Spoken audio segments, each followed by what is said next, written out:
Le décès du roi Harald V de Norvège, survenu ce vendredi 28 août 2026 à l'âge de 89 ans, marque la fin d'un règne de plus de 3 décennies.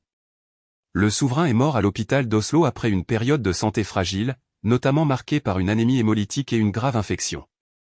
Respecté pour son caractère accessible et son rôle rassembleur, Harald laisse derrière lui une monarchie qui traverse aujourd'hui une période particulièrement délicate.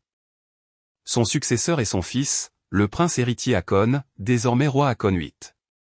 Âgé de 53 ans, le nouveau souverain connaît déjà parfaitement les rouages de la fonction. Ces dernières années, il avait régulièrement remplacé son père lorsque l'état de santé de Harald ne lui permettait plus d'assurer ses obligations. Sa fille aînée, la princesse Ingrid Alexandra, devient quant à elle l'héritière du trône. Mais l'arrivée de Haakon sur le trône intervient dans un contexte familial particulièrement compliqué. Son épouse, désormais la reine Mette-Marie, est au cœur d'une controverse qui a fortement secoué la monarchie norvégienne. Des courriels rendus publics en 2026 ont révélé qu'elle avait entretenu des contacts avec Jeffrey Epstein après sa condamnation. Mette-Marie a reconnu avoir commis une erreur en ne vérifiant pas davantage son passé et a déclaré avoir été manipulée. Elle a également présenté ses excuses à la famille royale.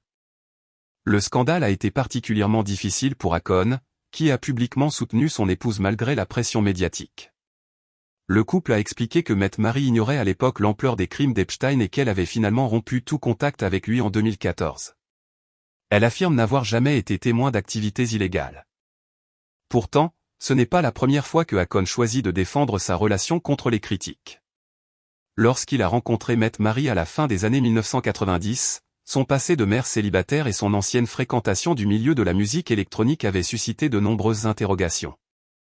Malgré les oppositions, Haakon a refusé de renoncer à celle qu'il aimait.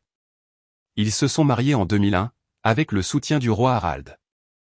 Aujourd'hui, cette femme autrefois considérée comme un choix controversé devient donc reine de Norvège. Son parcours ressemble à une véritable histoire de persévérance, mais son accession au titre intervient au moment où elle doit affronter certaines des plus graves controverses de la monarchie. Haakon devra désormais tenter de préserver l'institution tout en restant fidèle à ses convictions personnelles. Son premier défi sera probablement de restaurer la confiance du public. Une mission d'autant plus difficile que les affaires entourant son épouse et son beau-fils ont déjà fait baisser le soutien à la monarchie.